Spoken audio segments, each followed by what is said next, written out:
Breaking news చూస్తున్నాము. మంత్రి అచ్చెన్నాయుడు చేసిన సంచలన వ్యాఖ్యలకు సంబంధించి కార్యకర్తలు పసుపు బిళ్లతో ప్రభుత్వ కార్యాలయానికి వెళ్లండి అంటున్నారు ఆయన.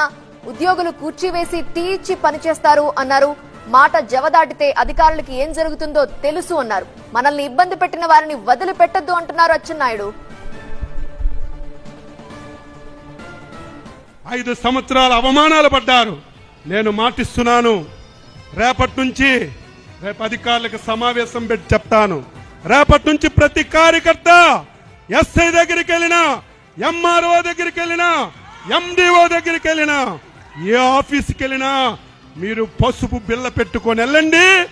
మీకు గౌరవంగా కుర్చీ వేసి టీ ఇచ్చి మీ పని ఏంటని అడిగి మీ అందరికీ పని చేయించే విధంగా అధికారులకు లైన్లో పెడతాను.